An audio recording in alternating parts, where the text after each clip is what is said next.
Europe 1, 11h, 13h, Pascal Praud et vous. Les transitions sont parfois rudes. Sans transition, on change de sujet. Exactement, Oui. parce que là nous allons parler de Rocco Siffredi. Aujourd'hui sur Netflix, de la série Super Sex.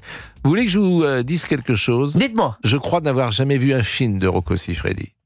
Ah ben oui, ben moi non plus. Ah oui. Non, jamais, jamais. Je pense Pourtant, il y en a l'homme qui beaucoup, prétend avoir plus de 5000 partenaires, un biopic en 7 épisodes qui propose une version romancée de la vie de l'acteur porno. Je crois que c'est Simon, qui était écrivain, avait dit qu'il avait eu 10 000 partenaires dans sa vie. 10 000. Mais C'est pas possible, c'est beaucoup. il comptait également, parce qu'à l'époque, peut-être était-ce plus courant qu'aujourd'hui, il avait des rapports tarifés avec ce qu'on appelait jadis des femmes de petite vertu. D'accord. Mais à l'époque, peut-être, bon, moi je suis pas un connaisseur de la sexualité avant 1950, mais il y avait effectivement des maisons closes, il y avait des jeunes femmes dans la rue, et il est possible que les hommes, même sans doute les hommes, allaient plus souvent voir les 10 000. prostituées, qui, dans les 10 000, ils comptent des rapports tarifés. Ça fait beaucoup quand même. beaucoup par an, hein. Bon, oui. Et comme vous le savez, les maisons closes ont été fermées en 1947, au lendemain de la guerre. Il y a beaucoup de films là-dessus qui racontent cette histoire-là, avec notamment Bernard Blier dans des films de Michel Audiard, dialogués par Michel Audiard. Et c'était Marthe Richard, la célèbre, qui avait fermé les maisons closes. Donc il n'y en a plus, je crois qu'il y en a en Allemagne, il y en a en Belgique, il y en a en Suisse, mais évidemment il n'y a plus de maisons closes en France. Tout ça pour vous dire qu'il a eu 5000 partenaires. Est-ce que ce type de série peut vous déranger ? Faut-il mettre en avant des personnalités comme Rocco Siffredi quand on connaît les ravages du porno chez les adolescents ? On peut écouter peut-être une bande-annonce, ça s'appelle Super Sex. Mon frère Tommaso, c'était mon mentor. Entre les cuisses des hommes et des femmes, il y a de la dynamite. C'est cette énergie-là qui dirige le monde, Rocco. C'est celle-là. J'avais de la dynamite en moi, Oh mon Dieu. que je ne pouvais pas contrôler. Et si chacun fait ce qu'il a envie? Je n'avais jamais été aussi libre et heureux.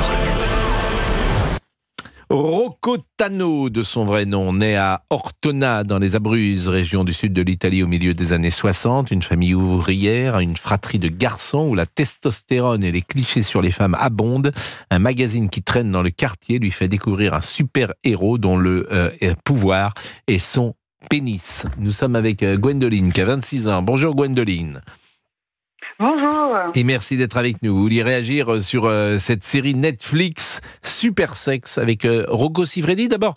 Et peut-être, j'espère que ma question ne vous choquera pas. Est-ce que vous avez vu un film de Rocco Siffredi ?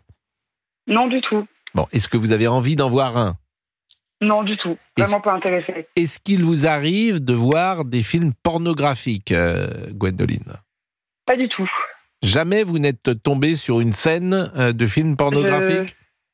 Je n'aime pas ça. Ce n'est pas. Vous êtes tombé sans doute peut-être par hasard ou parce que vous avez eu un effet de curiosité, mais vous n'allez jamais voir ce type de film. Non. Est-ce que vous avez le sentiment, dans votre génération, que les jeunes gens que vous rencontrez regardent des films porno ? Ah oui. Oui, oui. Des hommes ou des femmes ? Surtout des hommes. Mais des femmes également ? Quelques-unes. Mais beaucoup moins. Est-ce que vous avez cherché à savoir pourquoi et qu'est-ce qui peut les attirer ? Je pense qu'ils cherchent. Il y a un certain fantasme là-dedans. Un certain besoin primitif, on va dire. Après, j'ai envie de vous dire, moi, c'est pas. Les motivations, c'est pas quelque chose qui m'intéresse forcément. Enfin, leur motivation pour ce genre de film, c'est pas forcément quelque chose qui m'intéresse vraiment. On est libre d'en consommer ou pas du porno. C'est pas en tout cas, c'est pas mon délire. Je respecte les choix d'autrui et ça s'arrête là. Alors, je ne connais pas votre vie intime, mais je ne sais pas si vous êtes en couple, si vous êtes en couple avec un garçon ou avec une fille, mais si vous étiez avec un partenaire qui aimait les films porno, comment réagiriez-vous ? Il fait ce qu'il veut. Enfin, s'il aime ça, il aime ça. Je vais pas. Enfin, il n'y a pas à restreindre quelqu'un par rapport à ses envies. Tant Mais que c'est pas une ça obsession, ne vous tant que c'est gênerait pas, même si vous êtes en couple avec lui. C'était ça le sens de ma question. Non, c'est tant que c'est pas une obsession, c'est pas une addiction, je vois pas le souci.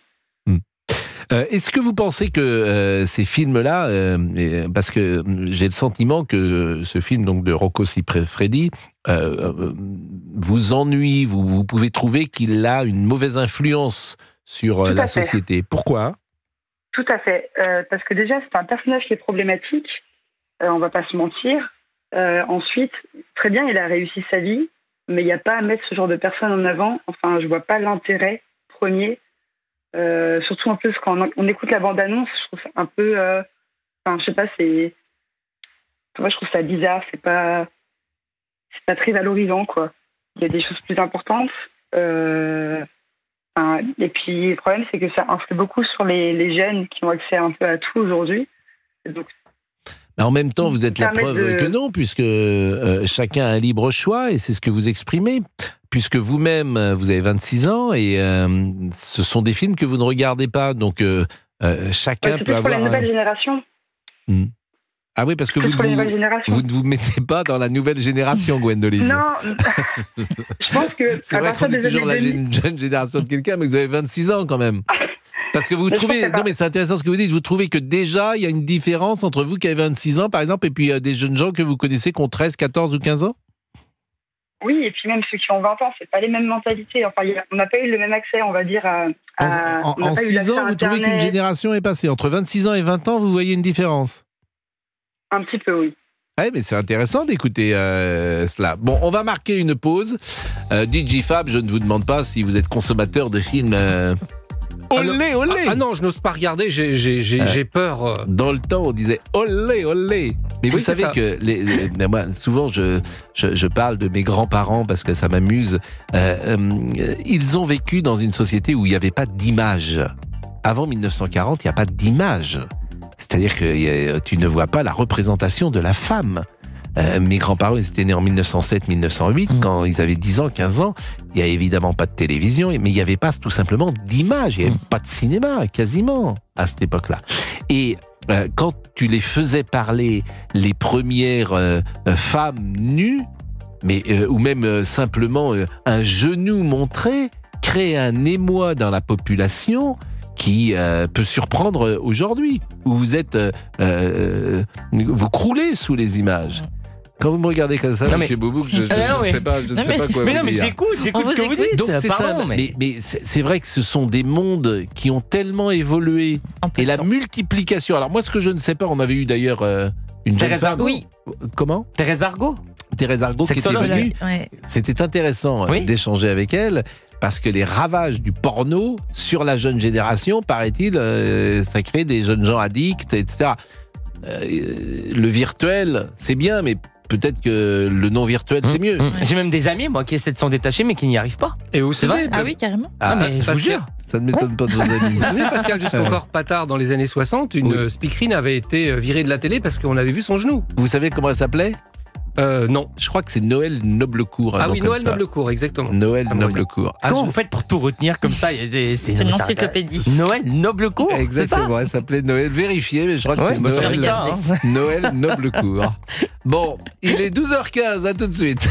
Et pour réagir avec Pascal Praud de 11h à 13h sur Europe 1, vous composez ce numéro non surtaxé. Pascal Praud au 01 80 20 39 21.